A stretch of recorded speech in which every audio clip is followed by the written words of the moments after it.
지금까지 우리가 다윗을 쭉 살펴왔어요. 그리고 솔로몬을 지난주에 살폈습니다. 근데 다윗 솔로몬으로 이어지던 이 이스라엘 역사를 우리가 벌거벗겨 보니까 어떤 파국을 맞이하냐 하면, 오늘 보면 여러분 읽지는 않았지만 19절까지 진도를 나가면 이렇게 되어 있습니다. 이에 이스라엘이 다윗의 집을 배반하여 오늘까지 이르렀더라. 이스라엘이 다윗의 집을 배반했다. 그러니까 다윗 왕조, 다윗 왕가를 배반했다, 등 돌렸다. 더 중요한 뭐냐? 이해라는 말은 뭔가 이유가 있어서 그 이유 때문에 다윗 왕가를 배반했다, 그 말이잖아요. 그래서 그 다음 절 어떻게 되어 있냐? 여러분 읽어볼까요? 자, 온 이스라엘이, 시작. 온 이스라엘이 여로보암이 돌아왔다함을 듣고 온 이스라엘의 왕으로 삼았으니 유다 지파 외에는 다윗의 집을 따르는 자가 없으니라. 여러분 분명히 솔로몬 그 다음에 왕을 르호보암이라고 들었는데 여기 뭐 이상한 이름이 나와. 여로보암, 온 이스라엘이 왕으로 삼았다. 무슨 말이에요? 나라가 두 쪽 났다. 왕이 둘. 남유다, 북이스라엘, 남북이 갈라진 거죠. 이스라엘의 역사를 벌거벗겨 보니 뭐가 문제였냐면 깊은 갈등의 고울이 있었던 거예요. 깊은. 자, 왕이 오르자마자 솔로몬을 이어 르호보암이 왕이 올랐습니다. 백성이 막 때로 몰려왔습니다. 뭘 요청해요? 자, 읽어볼까요? 뭘 요청하는가? 시작. 왕의 아버지가 우리의 멍에를 무겁게 하였으나 왕은 이제 왕의 아버지가 우리에게 시킨 고역과 매우 무거운 멍에를 가볍게 하소서. 그리하시면 우리가 왕을 섬기겠나이다. 분위기가 심상치 않죠? 자, 보세요. 무거운 멍에를 가볍게 하소서. 그리하시면 우리가 왕을 섬기겠나이다. 이 말을 딱 뒤집으면 어떻게 돼요? 여차하면 우린 돌아선다. 여차하면 이거 안 들어주면 뒤집을 수도 있다라는 협박이에요. 압력이에요. 솔로몬이 금방 지금 왕위를 이어받는 르호보암에게서 와서 하는 이 백성들의 요구, 너무 심하다 싶지만 또 어느 정도는 이해가 돼. 선친 이 솔로몬 시대 때 계속 되어지는 이 토목공사 때문에, 건축 이것 때문에 백성들은 진짜 지칠 대로 지쳤거든. 첫 공사라고 말할 수 있는 솔로몬 성전 공사는 그래도 괜찮아. 왜 괜찮냐면, 여러분 솔로몬의 아버지가 누굽니까? 솔로몬의 아버지 두 글자 뭐예요? 누구예요? 그 정도는 알아야 되지. 다윗이 솔로몬 아들이 성전 건축을 다 할 수 있도록 모든 준비를 다 마쳐놨잖아요. 백성들은 하면 돼. 그건 별 문제가 안 돼요. 그렇게 솔로몬 성전 건축을 마치고 난 후에 솔로몬의 이 화려한 생활을 서포트하기 위해서 백성들의 노역은 계속된 거예요. 그 짐이 상당했죠. 거기다가 솔로몬의 그 말년에 우리 지난주에 살펴봐서 압니다마는 그 불신결혼, 이방결혼, 그 여파로 이스라엘 경내에 솔로몬이 뭘 계속 지었냐? 각종 우상 숭배의 산당들, 신당들, 이걸 소위 말해서 신전들을 계속 지어. 거기에 누가 동원됐을까? 힘없는 백성들이 계속 동원되죠. 그러니 백성들이 이런 요구를 해오는 게 또 어느 정도는 이해가 된단 말이에요. 그래서 르호보암이 3일간의 말미를 얻습니다. 3일간의 시간을 얻고 좀 생각할 시간을 달라 그러고 백성들을 돌려보내요. 돌려보낸 사이에 원로들에게 찾아가서 조언을, 이걸 어떻게 해결하면 좋겠냐, 조언을 구하죠. 솔로몬 시대, 아버지 시대 때 정치를 도맡아 했던 이 원로들의 조언을 들어봐요. 뭐라고 말하냐면, 대답하여 이르되 왕이 만일 오늘 이 백성을 섬기는 자가 되어 그들을 섬기고 좋은 말로 대답하여 이르시면 그들이 영원히 왕의 종이 되리이다. 한마디로 백성들의 마음을 좀 헤아려 주라는 거예요. 그 고단한 마음을 좀 헤아려 주면, 그렇게 하면 오히려 백성들이 이제 왕을 잘 섬길 것입니다 라고 원로들이 조언을 해주는 거예요. 또 다른 의견도 있었어요. 원로들은 그렇게 말했습니다만 이 젊은 신복들, 그러니까 정치적으로 소장파라고 말할 수 있잖아요. 함께 자라는 소년들이 뭐라고 말하냐면, 왕은 대답하기를 내 새끼손가락이 내 아버지 허리보다 굵으니 내 아버지께서 너에게 무거운 멍에를 매게 하였으나 이제 나는 너의 멍에를 더욱 무겁게 할지라. 내 아버지는 채찍으로 너희를 징계하였으나 나는 전갈 채찍으로 너희를 징계하리라. 그렇게 말하라는 거예요. 쉽게 말하면 백성이라는 것들을 한번 봐주면 안 돼요. 한번 봐주면 골로 탁탁탁탁 밀고 들어옵니다. 절대로 봐주면 안 돼요. 더 무거운 멍에 더 무거운 짐을 확 앵겨줘가지고 완전 초장에 깨갱하도록 만들어야지. 기선제압을 해야 되지. 절대로 밀리면 안 된다고 그렇게 조언을 해준 거예요. 물어보십시다. 여러분 같으면 누구의 의견을 듣겠어요? 누구의 조언을 들을 것 같아요? 원로 쪽입니까? 이 젊은 신복 쪽입니까? 원로들이 말이 맞는 것 같아요. 근데 앞으로 이제 정치를 같이 해나가야 할 젊은 신복들이 조언한 것을 또 무시할 수는 없어. 왜? 앞으로 같이 정치를 해나가야 되니까. 로보암이 수많은 정치적인 어떤 셈법을 가지고 이렇게 저렇게 뭐 수싸움을 했겠죠. 그리고 뭔가 마음을 먹고 딱 결정을 내렸습니다. 근데 그런 결정의 여파가 어떻게 나타나냐? 자, 백성들의 반응입니다. 자, 우리가 읽어볼까요? 우리가 시작. 우리가 다윗과 무슨 관계가 있느냐? 이새의 아들에게서 받을 유산이 없도다. 이스라엘아, 너희의 장막으로 돌아가라. 다윗이여, 이제 너는 내 집이나 돌아보라 하고 이스라엘이 그 장막으로 돌아가니라. 아멘. 한마디로 뭐예요? 결별선언. 이스라엘아, 우리 다 장막으로 돌아가자. 우리 집으로 돌아가자. 다윗, 아이고 너가 집구석이나 섬겨라. 끝. 무슨 상관이 있냐? 깊은 갈등의 골로 둘로 나눠지게 되어집니다. 갈등을 얘기하면 우리나라는 뭐 예외가 아니죠. 어느 정도로 심각한 갈등이냐면 지난 2016년에 전국 경제연합회, 약자로 정경련이라고 많이 들어보셨죠? 이 정경련에서 OECD 국가 30개 회원국을 대상으로 정치, 경제, 사회, 문화 여러 분야의 갈등 지수라는 것을 산출한 적이 있었어요. 그 당시에 대한민국의 갈등 지수가 세계 3등. 좋은 걸로 3등이 아니고 갈등이 심한 정도로 3등. 우리보다 더 심각한 나라가 어디 2등이 어디냐? 이스라엘. 이스라엘은 언제나 막 갈등 뭐랄까 일촉즉발이니까 2등. 1등이 어디냐? 2016년도 상암입니다. 멕시코. 그리고 지난해 2021년 영국의 킹스 컬리지에서 역시 28개 나라, 어깨를 뭐 나란히 하는 비슷한 나라들 대상으로 조사한 결과 대한민국의 갈등 지수가 월등하게 타의 추종을 불허하는 1등. 우리는 이렇게 사니까 우리는 잘 몰라요. 이 속에서 사니까 별로 감이 없죠. 근데 여러분, 이게 사회적 경비가 얼마나 드느냐, 돈으로 얘기하면 그런가 싶어서 우리가 눈이 번쩍 뜨여집니다. 여러분, 우리나라 연간 국방비가 대략 한 50조 정도, 지금 50조 중반으로 올라갔는데 50조 정도 든다 칩시다. 50조? 그러면 우리나라가 이 사회적 갈등을 해소하기 위해서 무슨 생산을 하는 게 아니에요. 무슨 연구 개발을 하는 게 아니에요. 그 다음 세대 먹거리를 제공하기 위해서 뭘 막 개발하고 뭐 생산적인 걸 하는 게 아니에요. 그냥 이 갈등을 그렇게 쭈물딱 하기 위해서 쓰는 사회적 경비가 얼마냐? 최소 82조. 국방비를 50조 쓰는데 그거 이상 1.5배 가까이를 어떻게 해요? 갈등 조율을 하는 데 쓴단 말이에요. 그럼 갈등이 없을 수 없겠죠. 그러나 우리나라가 뭐 갈등이 제로되어진다, 그럼 꿈꾸지도 않아요. 사람이니까 갈등이 있을 수밖에 없죠. 그러나 우리가 어깨를 나란히 하는 OECD 국가 그 평균치만 갈등이 좀 해소되어져도 바로 우리나라가 어떻게 되어지냐? 경제 성장이 0.2% 바로 올라가요. 이걸 뭐 생산을 더 해내고 R&D를 더 이런 게 아니야. 그냥 OECD 국가 평균치만 갈등이 해소되어져도 바로 경제가 0.2% 성장하는 거예요. 자, 따라하십시다. 갈등만 해결해도 돈 버는 것이다. 돈 버는 것이다. 갈등만 해결해도 돈을 실제로 버는 거예요.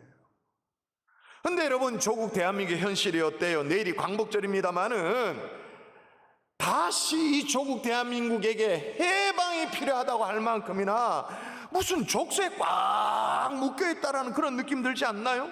이 갈등의 족쇄, 눈에 보이지는 않지만 무슨 갈등의 감옥에 갇혀있는 것 같은, 여야 갈등이 있고 남녀 갈등이 있고 노사 갈등이 있고 좌우 이념의 갈등이 있고 세대 갈등, MZ세대 뭐 기성세대, 정규직 비정규직 갈등, 그리고 한 정당 안에도, 한 어떤 정당 안에도 무슨 파 무슨 세력 온통 그 갈등을 수습하기에 바빠.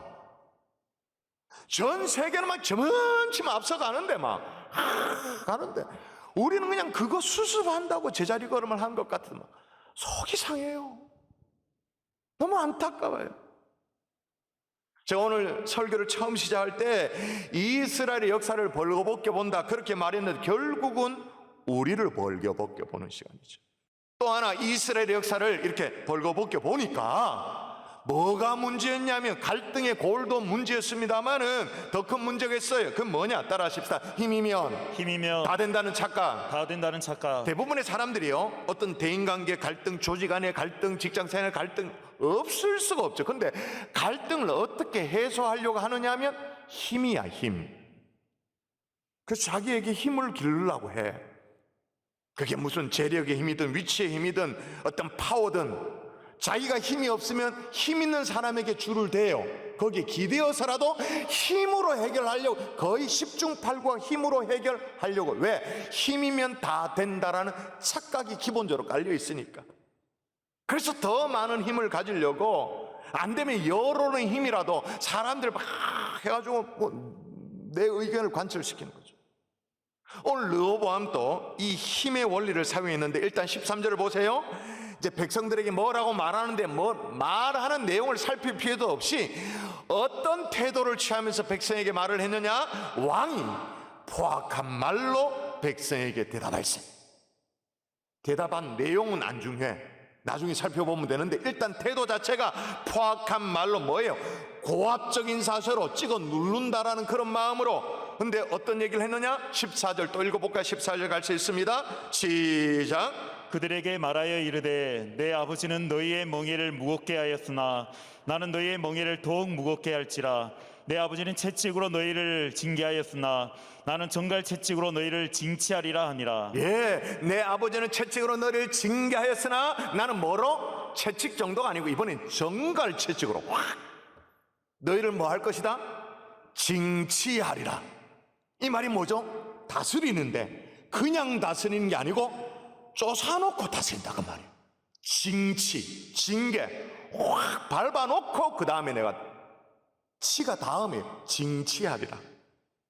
힘으로 왕권을 보여주겠다 그 말이에요.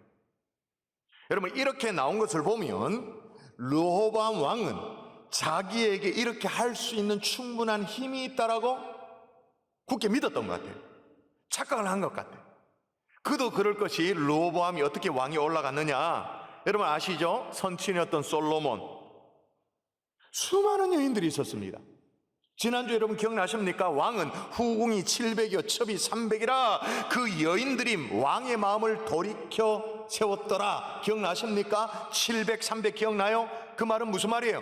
수많은 왕의 경쟁자가 있다 그 말이에요. 치열한 대권 경쟁을 했어야 된다 그 말인 거죠. 그걸 뚫고 힘으로 누르고 딱 올라섰으니까 여러분 그렇게 누르고 올라섰다는 걸 유추할 수 있는 대목이 역대하에 보면 이런 대목이 있습니다. 르호보암 왕은 예루살렘에서 스스로 세력을 굳게 하여 다스리니라. 스스로 세력을 굳게 하여 다스렸다. 그러니까 어찌하든지 간에 자기 앞가름 자기가 알아서 해서 헤쳐나가서 딱 어떤 자리에 일어섰다 그 말인 거예요. 그러니 힘이면 다 된다 착각했겠죠. 더욱이 오늘 본문이 열왕기 상인데 똑같은 이스라엘 역사를 다루고 있는 게 열왕기뿐만 아니라 역대기가 있죠. 역대기에 기록하고 있는 르호보암 아주 중요한 정보를 줍니다. 자, 중요하다고 느껴지는 정보가 뭔지 감을 잡으세요. 읽어볼게요. 여러분 읽습니다. 시작. 르호보암의 어머니의 이름은 나아마요 암몬 여인이더라. 자, 중요한 정보가 뭐예요? 르호보암에 대한 중요한 정보. 어머니 이름 나아마. 별로 안 중요해. 이름 못 외워도 돼. 근데 뭐라고요? 암몬 여인. 혈통이죠, 혈통. 자기 어머니 일. 지금 치열한 왕위 쟁탈전이 막 벌어지고 있는데 더 어려운 고비가 뭐냐? 자기 혈통. 어머니가 이방 여인이야. 암몬 여인이었던 거죠. 이 핸디캡을 극복하고 이 자리에 올라 딱 선 거예요. 그런 르호보암이니까 스스로 어떻게 해요? 나 실력 있고 능력 있고 권세에 힘 있다 그렇게 착각했겠죠. 근데 여러분 르호보암이 솔로몬의 왕위를 이어받은 게 자기의 능력입니까? 하나님이 좀 봐준, 진짜 하나님이 봐준 하나님의 은혜입니까? 같이 읽습니다. 오직 시작. 오직 내가 이 나라를 다 빼앗지 아니하고 내 종 다윗과 내가 택한 예루살렘을 위하여 한 지파를 내 아들에게 주리라 하셨더라. 아멘. 솔로몬이 나중에 엉뚱한 그 이방 결혼 막 이렇게 하니까 하나님께서 말씀하셨는데 그래도 한 지파를 내 아들에게 주리라. 그러니까 르호보암 왕이 옳은 것 자기 힘이 아니죠. 하나님이 봐준 거죠. 하나님 은혜이죠. 우리도 다 아는 그걸 르호보암 몰랐던 거예요. 그래서 힘이 최고다, 힘이면 다 된다 라고 지금 막 밀어붙이고 있는 거예요. 혹시나 우리 가운데 여러분 중에 충분히 힘이 있다고 생각되세요? 어느 정도 재력의 힘도 있고 연륜의 힘도 있고 조직의 힘도 있고 교회로 치면 교회 안에 뭐 인맥도 좀 되고 내가 무슨 얘기를 하면 내 편 들어줄 사람도 좀 있고 그 힘 밀어붙이라고 하나님께 주셨을까요? 아니죠. 모든 것을 하나님이 은혜로 주셨다는 사실을 믿을 수 있기를 주 예수의 이름으로 축원합니다. 아멘. 이걸 인정하면 겸손해질 수 있습니다.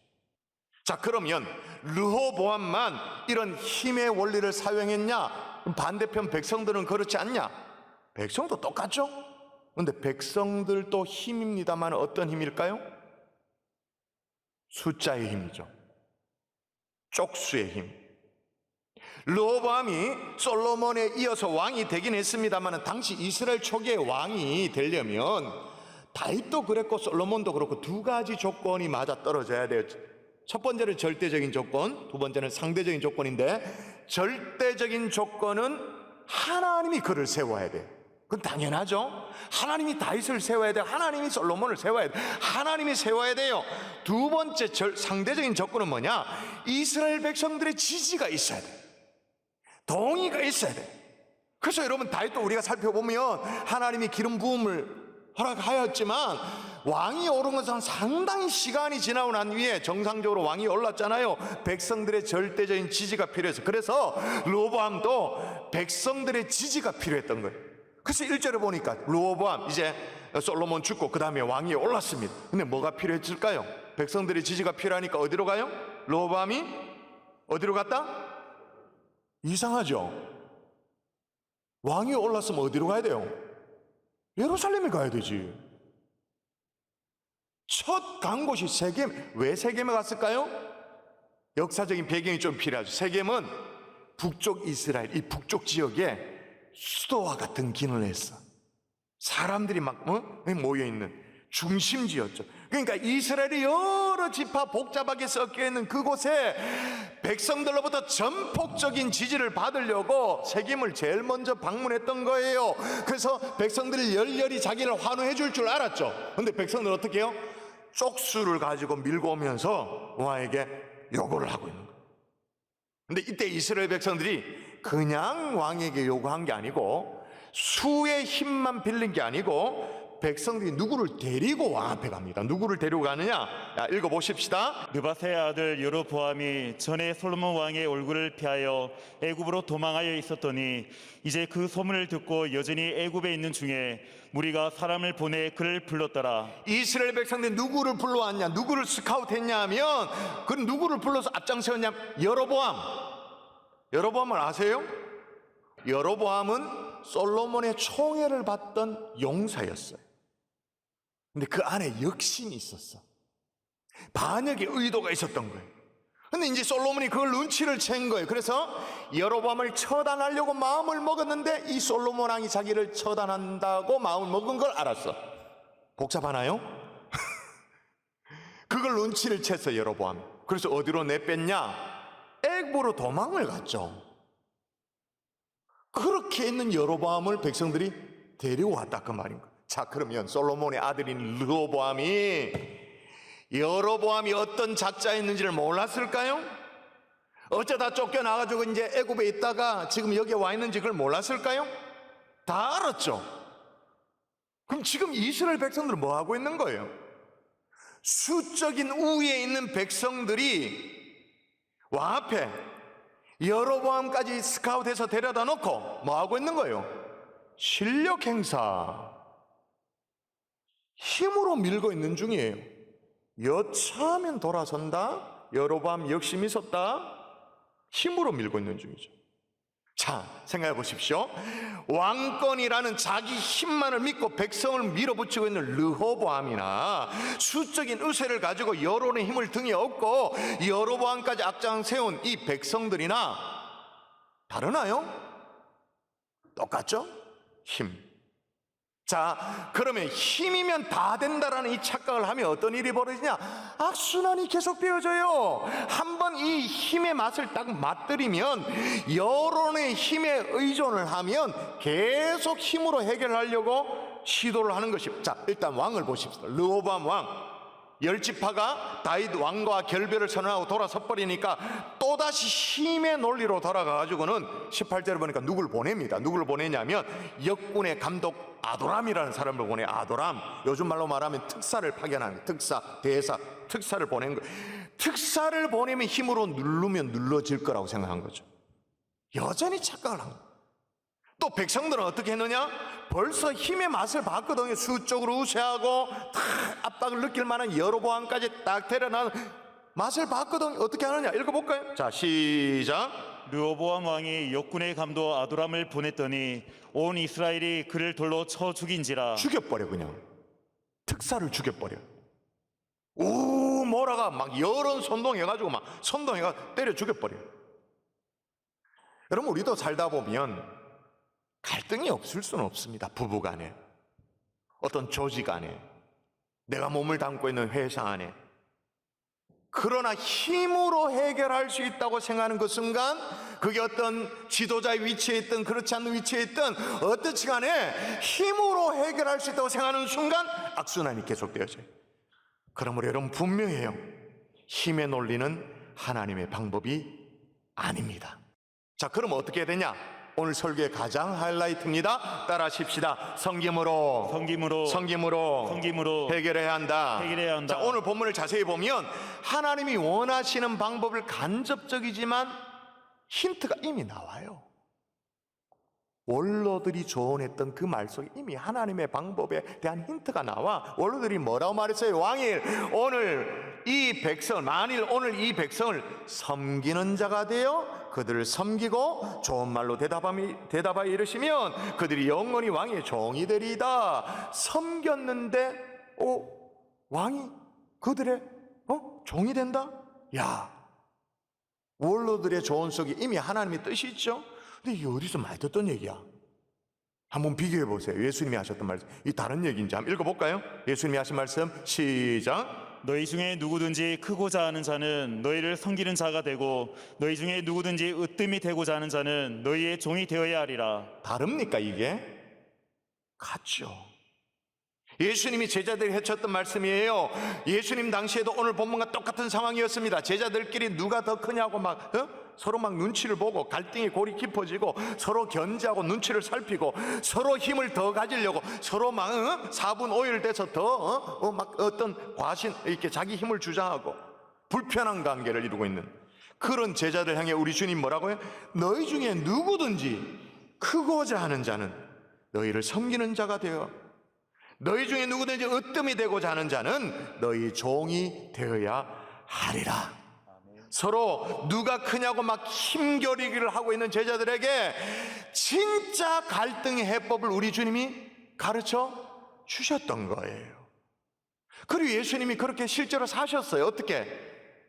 십자가를 주심으로.